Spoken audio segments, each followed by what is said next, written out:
Welcome to the Find Your Voice, Change Your Life podcast with psychologist Dr. Doreen Downing. Listen in as Doreen interviews people who felt they didn't have a voice or who suffered extreme speaking anxiety. You'll hear stories about how they struggled to speak up, what they did to find their authentic voice, and the confidence they now feel to speak up and make an impact. If you want to get started right away to find your voice, download Doreen's free 7-step guide to fearless speaking at doreen7steps.com. And now, here is Doreen.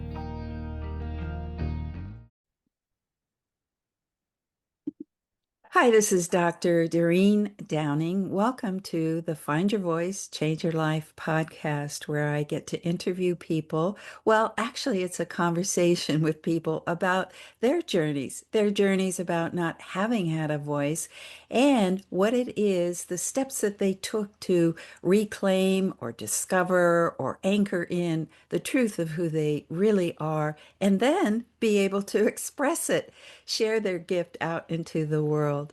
And today I get to introduce you to Karen Rudolf. Hi, Karen.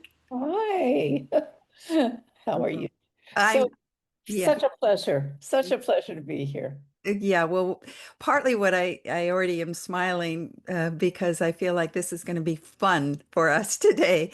And yeah, I mean, this journey to have a voice and not having had it at some point is, it can be. The stories can be painful, but it's also such transformation, and that's partly what I feel that you represent is a transformational journey. And you're leading people to the soul. And I want to introduce you. Is that okay to start that way? It is, yes, absolutely. Today's guest is Karen Rudolf, the founder of Tranquil SOULutions. And I want to say that because it's not SOULUTIONS solutions, it's SOULutions. Founder of SOULutions, where science meets soul to support high performing, heart led women and leaders in shifting out of survival mode and into grounded alignment. And with a background in nursing and training in neuroscience, somatic awareness, and trauma release principles, Karen brings a deeply embodied approach to leadership and self expression. Well, Karen did not always feel free to speak up, and we'll be hearing more about that today. Growing up with the belief that she was not enough, and in a world where children were seen and not heard, she learned to stay quiet and not take up space. And so obviously, it's like that's a risky thing to do if you're a child and your nervous system begins to uh, move into a protective mode. And I think that's what happened with Karen. Everything changed though when her why became bigger than her fear. When her why became bigger than her fear. As a mother navigating divorce, she chose to step forward and find her voice, not just for herself, but for her children. And that turning point shaped the work she does today. Karen's the creator, as I said, of Tranquil SOULutions Mind Mosaic and the Butterfly Technique, and the author of the upcoming book, Spiraling. I'm going to have to say that up again. Spiraling Up the Light You Command. So I'm so glad that I get to welcome you today, Karen, because I love the idea that voice comes from soul, but I think we need to journey back first. I mean, we all start out with soul, right? But something happens early on that we don't have the opportunity to flourish. So that's where I'd like to start with you today. Yeah. Stories or anything you have to share about that. Yeah, I remember being a child, very curious. I wanted to know. I was curious about everything. I lived at the end of a forest. Forest was at the end of my street, I should say. And I was picking up things and I was just so curious. And I would go back home and I'd say, Dad, look, what do you think? He's like, shut up. You asked too many questions. You asked too many questions. Shut up, go out and play. And the subconscious heard it as it's not important. What I'm asking and what I'm feeling and what I'm expressing just wasn't enough. And then, of course, as a child, we look for evidence to make that so. And I got very quiet. I got very quiet and then fast forward moved into a relationship that I also felt like I wasn't enough. And not only was I very quiet, but I was always thwarted in my thoughts. Like, oh, I think maybe I'll go back for come from a nursing career. Maybe I'll go back and become a doctor. No, you won't. No one wife of mine will. And it just always had me feel small and play small. Hmm. And I had three daughters. So it wasn't until later on in life that I realized that small wasn't enough because my former wanted to take the girls from me. And all of a sudden, Mama Bear came out and sit over my dead body. And I had no idea what that meant or what that looked like. And I remember, God bless, my paralegal said to me, Karen, cha-ching, you can complain and victimize yourself all you want. And boy, was I playing into that victim role. I had no other way of being. I didn't know any other way of being. And I was a product of my environment, my mother, who had also gone through a divorce and was very victimizing herself and really didn't express herself. So we are products of that Yeah. indirectly, right? So not knowing what I didn't know, it was like, okay, how am I going to hold my this family unit together, whatever it's going to look like. And I remember saying, I will never, ever be in a situation where I can't have a conversation because my paralegal said to me, if you don't find a voice and you don't ask for what you want and need, the judge is going to decide for you. And I was just like, why? Instant why. Oh, wow. That's a great overview of what we're going to talk about today. So going back to what you did mention mom also as somebody who was not very a model of powerful womanhood and what the situation with a parent saying, you don't matter, or what you're bringing to me doesn't matter. You know, I could feel you out in of all places, nature, just being totally fascinated. So that says something about who you are and why I think that we're going to connect that kind of fascination with nature to you as somebody who brings tranquil soul solutions. Solutions. I have to keep getting back to saying that. But I want to dive back further, a little bit deeper for any of the kind of moments in childhood other than your father who said, you know, to me, my image is sticking his nose, putting his fingers over his nose like this. It's just like, ew, that doesn't matter. You don't matter. I don't believe, looking back on it, I don't think that he meant it derogatorily. Obviously, he worked, he came from work and he's reading the paper, and I'm like, what are you talking about? And it was Uh-huh. like, shut up, go out and play. Like, give me some space. So I Oh, think uh-huh. as adult, I mean, looking back at it as an adult, Doreen, I believe that we don't know what we don't know. I mean, I've certainly said things to my kids that they're still, as adults, coming back and going, well, you weren't there for you. And it's like, we do the best we can. So Yeah. I've cut my parents some grace at this point in time. But, and it really shapes who we become as people. Yes. Yes, both at the same time I get. I'm glad that you said that there's an understanding and a perspective that you have now that the fellow was just busy and Yeah. consumed with his own life. And really, kids should be playing. So there's a value around play, yeah. But he just didn't see that this was your play. Exactly. And actually, curiosity is always a sign of intelligence. And Uh-huh. it really squelched who I believed I Uh-huh. was in the moment. And Mhm. it wasn't until later life that it was like, okay, Karen, you can let that one go. Yeah, well, we'll be talking about, well, how does one let go? But for right now, what about your mom? Mom had a immense IQ. She was brilliant, but she did not know how to apply it, nor did she use her voice ever.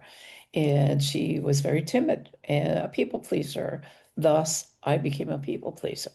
And I didn't know what I didn't know. And I didn't know um, the adverse effect of being that people pleaser and what impact it would have on my life later in life. Yeah. Yeah, we already have a hint because of what you said in the beginning. So if you're just joining us now, make sure and go back to the beginning to get a little bit more about the overview of Karen's story today. What about siblings? I had an older sister and a younger brother, and everybody is impacted differently. Yes. If I were to speak to my sister is no longer with us, product of her environment, and she dealt with it the way she dealt with it, and sadly, she's no longer with us. It impacts our self-esteem and our self-worth for sure. And as a result of it, we make choices as we grow up in life and such. My brother, if I have a conversation with him today, he's 5 years younger than I am. He has a totally different perspective of his experience. So it's not that I'm sitting here comparing, it's my perspective, my story, my experience that's going to impact me the way it's going to impact me and my choices moving forward. I'm so glad you framed it that way so that the listeners can say, this is my truth, really. Yeah. And even what you just said a few minutes ago about the perspective of, yes, this is what happened to me. Yes, I understand what might have been going on for mom or dad or anybody else in this early environment. It still impacted you into not a lot of self-worth and silence. Yeah, absolutely. And you carried that. Just anything else around the journey into young adulthood through high school around those themes? Well, one of the things that I'm a stand for now, more so, is keeping our mouth closed. There's always a cause and effect. For for everything is energy. So for every uh, yin, there's a yang, so to speak, of equal and opposite Hmm. context. So for me, keeping my mouth shut, it always, always, always impacts our body in some way, shape, or form. And that's pretty much what I'm a stand for today. And it impacted me in such a way where my silence, I ended up with asthma. I ended up they told me potential diabetes. They told me that I had thyroid issues and a lot of throat, right? So throat is Yes. involved with the voice. Mhm. So I start looking at that and I start looking and speaking into your body never lies, it's always telling the truth. We just choose not to listen to it until it starts speaking louder and louder until it hits us upside the head and we're like on an EKG or taking lots of pills or whatever the impact is later on until we choose, and it's a choice to look at it. It's going to keep escalating and manifesting differently in some way, shape, or form. Oh, you sure know this from the inside out. It sounds like the impact of the truth that the body doesn't lie, and how to at least acknowledge that, if not take steps to work with coaches like you. Uh, I'm curious about what you just said around the body and then being in this marriage with, did you say three daughters? 3 daughters, yeah. Yeah. Yes. These three human beings, these wonderful lights that are growing. And here you come in with your own kind of uh, pattern of not expressing. And here, so what early on, I don't usually go this way, but I just tempted to ask this question. What do you think happened in the beginning? Because you were a mom with this pattern and they Yeah. were young. Mhm. Um, what what I was, taught them, I yes. taught them my pattern. Yeah. Taught them my pattern, and then, sad Uh-huh. to say, but the truth hurts sometimes, Uh, was I had an expectancy as I grew that they were going to grow automatically, and it doesn't work like that because they're oh, already set in their patterns. This yeah. is why I coach from a space of not mindset, but mind shifting. It Uh-huh. becomes a choice because mindset is already set. So I've already set that pattern in them in motion. And when they saw me changing and shifting, it was like, oh, brakes on. Where's my mom? We want our mom Oh, back. oh, And I didn't know any other way of being yeah. other than looking forward rather than backwards, because backwards wasn't working for me. And Yeah. as I said, over my dead body, they were going to come take my girls from me. And I remember just declaring it, right? In the beginning was the word. So I declared that I would never, ever be in a space again where I couldn't communicate. So as I was learning it, I was to them an alien, and they called me that, right? So I ended up, my journey took me through taking on communication courses.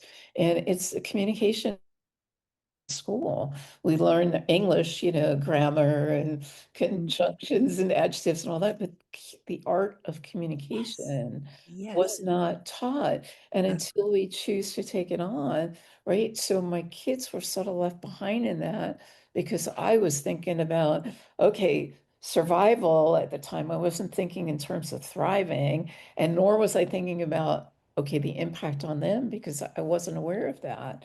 yeah. And as I said, as parents, we do the best we can. And once I became aware of it, they became resistant because they were set into their rhythm of life. Yeah. And some of them have chose to look at it. Some of them have been suffering, and it's part of the journey. It's part of the learning journey for all of us. So I look at it, there's nothing wrong. We're at where we're at, and we get to choose. We Hmm. get to choose how we're going to empower ourselves and what's going to work for us and what's not. And it doesn't work for everybody. A couple of times already today, you say we get to choose, choose, choose seems to be one of the themes I'm hearing. I would like to ask more questions about that, both your body experience, how that woke you up, but also more about the divorce process and the fierceness that you found inside of you, the voice that you found to uh, Sure. go forward in life. But I'm going to take a quick break and we'll be right back. If you want to get started right away to find your voice, download Doreen's free 7-step guide to fearless speaking at doreen7steps.com. Hi, this is Dr. Doreen Downing. I'm here again with Karen Rudolf. Wow, already there have been some wonderful nuggets. Karen is very wise. And if you go back and listen from the beginning, you'll hear a few things that I think not only gives you perspective about your own life if you are struggling to find your voice, but also some of the things that we're going to be talking about right now. Oh, excuse me, about choice. And that seems to be, most of us have these, I don't know, we call them patterns, but we don't realize that we have choice. So, Karen, what happened that you woke up that you had choice? Well, like I said, I didn't know what I didn't know. And that became my theme. Yeah. And of course, that stems from childhood experience. And I used to think I was stupid, right? Had an incident in school where I my parents got divorced and we moved when I was, I want to say in fifth grade in Massachusetts. They were learning their 5 times table, moved to New York, and they were already up to their 7 times table. And I'm already thinking I'm not enough, and I'm already like behind. And I just was like, whoa. So I made it mean that number one, I didn't like math. And number two, I made it mean that I must be stupid because I just couldn't catch up. And the teacher would ask me questions and it would keep like I'd have that pause moment to like have to like really think it through because it Yeah, wasn't, a natural. progression for me. So I started looking at those patterns later in life and saying, wow, everything builds upon everything else. And the theme of my book, as you had mentioned earlier, spiraling up, is most people, when they think about spiraling, they think about spiraling down. But I always ask myself, since I was a kid, what can I build with this? So if I learn this lesson, a lesson is just a lesson unless we apply it, right? Same as what we learn in school. So what can I build with this? So it becomes that spiraling up of expansion, which to me was the choice. And um, when I was going through my divorce, I kept looking while I was still married, I kept looking for excuses that it was going to change. Things were going to change. It's going to get better. Like, what am I doing wrong? And what can I do to improve not just myself, but my marriage? It was like always looking outside of myself and asking myself, which just gave me more evidence that I was making myself wrong. And then it's exhausting. It was so exhausting. And I got sick and tired of being sick and tired. And finally, Were you literally sick though? Because you I, did I mention was getting myself sick. I your, ended up, yes, I was sick because, and what took me to the doctor was my hair, the stress. Stress kills, uh, right? And my hair, you can tell, I mean, I have big, thick mane, and my hair was coming out in clumps. oh. I'd be taking a shower and I'd look down and it'd be like handfuls of hair. And I Mm. remember going to my hair stylist at the time and she's like, Karen, this isn't normal. You need to. And that's when I went to the endocrinologist and my adrenals were shutting down. Not only my adrenals, but when they did the blood work, they're saying you're pre-diabetic. And I'm like, at the point. And it was not computing. And then I remember back from my nursing days and incidents have happened that have gotten me where I am today. But I remember from my nursing days also when a doctor would say, Karen, discharge this patient, here's a script. And I would look at the script and say, but you're not getting to the root cause. Like, what the heck? And they were like, well, you're replaceable. And if you don't do your job, we'll find somebody else to do it. And I thought, what's wrong with this picture? So I'm looking back at when I was getting divorced. I remember very vividly saying, I never looked from weaknesses. I don't know why, but I just never did. I always looked from strengths. And I remember creating a list while I was going through my divorce. What am I going to do? I've been a stay-at-home mom. Like, oh my gosh, okay, I did 6 hours of carpooling. I can become and I would write this down. I can become a taxi driver. No, check that off. Heck no. Uh-huh. And it was like I started looking at all these strengths and I started seeing the pattern that became my life purpose was getting to the root cause. Oh, And the let me root write that down. Yes. the Yes. root cause has been my driving force for years now. I've been in business since 2007. I started Tranquil SOULutions with that and shifting perspective in the stories we tell ourselves that no longer serve. That story of me being stupid as a child was Yes. protecting me from a class that was laughing. And I personalized it. It didn't mean it had to follow me forever. But in the moment, it was protecting my innocent little ego. So when we start looking at these stories we're telling ourselves, and are they serving us today as an adult? Chances are they're not. And that's where choice comes in.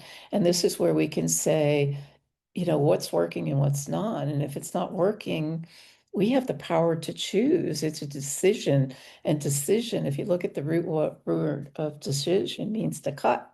So what are you going to cut out that's no longer Vision. serving you Uh, to uh-huh. empower you to move forward to whom you're meant to become? And we don't know what that is until we step into that little bit of unknown. But for me, it used to be scary to think, like, if I left my marriage, oh my God, who's going to talk to me? Who's going to want me with 3 kids? Who's going to, what am I going to do with my life and all that chatter? And when I took that deep breath and opened up my soul, and allowed myself to be in the present moment, I got still and I said, wow, like, what can I do with this? What can I choose that's going to not just support me, but to support my kids were young at the time. And it doesn't have to be perfection. It has to be just a choice to move you one step further, one step. more. And I'm so grateful I took the journey because I ended up in 3 years ago. I have horses, and my horse just passed 2 years ago. I had my horse in 2008 get struck by lightning. Oh, My voice, right? So uh-huh. 2008, my horse gets struck by lightning, and the vet is in front of me saying, Karen, you're going through a divorce, and it's going to cost hundreds of thousands of dollars to recoup him and bring him back to health and put him down, put him down. And I just remember getting still, closing my eyes and listening to my intuition. We all have intuition, that little voice inside of us. And that was the choice that I stepped into, which created the solutions part of my business. Because when I listen to my intuition, 9 times out of 10, it's your internal GPS system. It's going to take you to where you want to go, what you need to do. And I remember the opening my eyes, like, I don't know where the words came from, but I looked at the vet and I said, not only is he going to survive, but he and I are going to thrive, and we're going to um, be a catalyst for change together. I looked at him, he looked at me. I'm like, I don't know where that came from, but we're going to do that. And that was the beginning of the platform to move me into the next level of purpose. I had no idea what purpose was. I remember going through my divorce, and my girlfriend said to me, what's your dream? And I looked at her and I said, dream, what's that? Mm-hmm. I didn't have a dream. Uh-huh. I went home crying and I had to look up the word dream. And Uh-huh. I cried my eyes out because I had no concept of what that was. Mm. But yet I had this horse that he and I became catalysts for change. And that was the platform in which I started building trauma release, from the stories we tell ourselves and such. And I would do all this work alongside my horse. Well, I go down to Costa Rica after COVID, and because I've been in the house and I'm doing most of my work on Zoom now. And I had a accident down there, a major accident, where I was told the chances of my walking were going to be slim to none. There you go. I know And where you're going to go now, I bet. right, Tell us. so word creates reality, Uh-huh. right? Yes. So as a child, I thought I was stupid, and that created my reality. Uh-huh. As an adult, I'm told I can't walk. I could possibly can't, and I don't speak Spanish, and I'm down, I was stuck in Costa Rica. Well, thank goodness for the training that I have, because I was able to create a team and say, I'm going to focus on my well-being. And so I learned to delegate. And I said, I would like you all to support me in getting home safely, because I couldn't walk on an airplane. Delta wouldn't let me on. United was the only one that would carry me on. And I didn't care at that point how much it cost. But I opened my mouth and I was able to ask for what I wanted and needed. And I remember laying there in Costa Rica. And for me, I live in Florida. It's flat. And I remember looking out the window in Costa Rica and seeing, to me, what was a mountain. And it was actually a volcano, but it might as well have been a mountain. And I looked down at my feet that weren't working, and all that was working was my big toe, and I could barely wiggle it. And I remember saying, okay, God, how am I going to transverse this mountain and begin walking again? Because I am not committed to laying out for the rest of my life, not being able to move. I love to dance. I want to be with my kids, that kind of thing. And I remember looking at my foot and just saying, with my little wiggle, one little wiggle at a time, one little wiggle, one foot in front of the other, and you will transverse it. Within 8 months, I was walking again against all odds, because I kept believing, not only believing, Uh-huh. I chose that I was going to walk again, that my words have weight, and they're create my spell, abracadabra, words create, Uh-huh. right? So I kept chanting to myself every day in every way, on a cellular level, my body's going to heal. Every day in every way, my body is healing. Every day in every way, my body is healing on a cellular level. And I'm so grateful, because gratitude is very important in that space. So I've been grateful along the way for my community, having the experiences, as sucky as they were, going through them. And boy, some of them were painful. But Yes. it's a commitment to self to find your voice. I went to the doctor, and the doctor said to me, when I was told when my hair was falling out, they said to me, you have diabetes, we're going to put you on metformin. And I was like, from a nursing perspective, I knew exactly what that was. And I was like, mm-mm. Yeah. Uh, yes. So I was like, watch me, give me 3 months. And I was like, I don't know how I'm going to do this, but okay, 3 months. I do not have diabetes, declared it, right? I don't have diabetes and my body's healing itself. And she looked at me, she said, Karen, you're a nurse. Come on, you know this stuff. And I went 3 months. And I remember going to the gym. I laugh at it now, but I remember going to the gym the first 2 weeks. And she had blood work like 2 weeks before I showed up for my next appointment. I got on with life, completely forgot about it. My alarm went off, go for your blood work. And I went, and I and did my blood work, and I kept repeating, my body's healing, it's healing, it's healing it. And Uh-huh. I went to my appointment with her. She looks at my chart, she looks at me, she looks back at my chart, she flips it over, and she says, what did you do differently? I'm like, what are you talking about? She says, you're the same exact weight and your blood work is absolutely perfect. Beautiful. Beautiful. Well, you not only proved to her, but you proved to yourself, and you, in terms of what I said earlier about you living it, meaning it, the soul solution, so that when you had that accident, it feels like you did what you talked about before about, what did you say? You said you quieted yourself, you went down and you listened, and somehow, the friend who said, "What's your dream?" It feels like for you, Karen, the dream gets lived, and then you go, "Oh, I'm in the dream.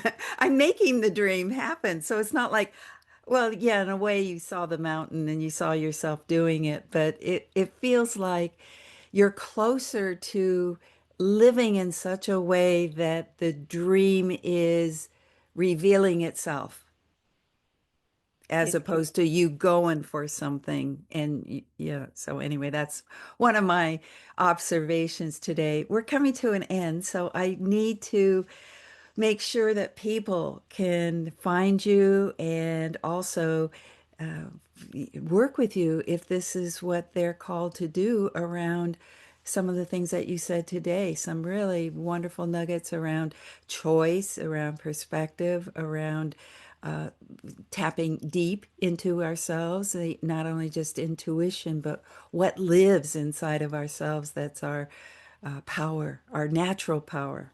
absolutely, it's embodiment, and that's what manifestation is. Yes. You create the life you love, and by doing that, Yes. yeah, yeah, That's exactly, I guess, what I was trying to say.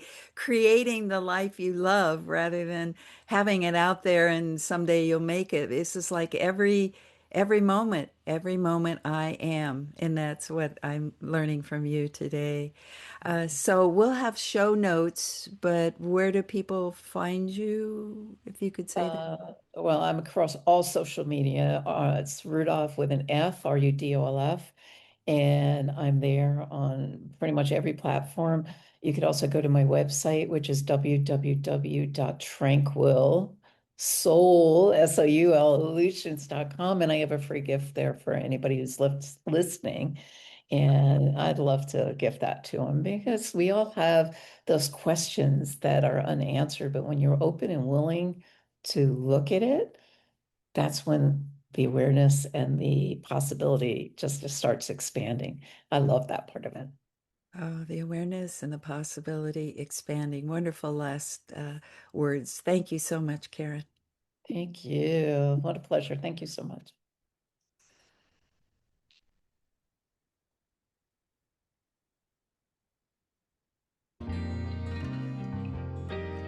Thank you for being with us today for this episode of Find Your Voice, Change Your Life. Each person Doreen interviews shares what has helped them find their voice.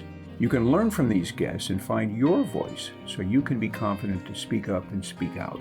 And remember to download Doreen's free 7-step guide to fearless speaking at doreen7steps.com. We hope you enjoyed the show and will return next time. Until then, goodbye for now.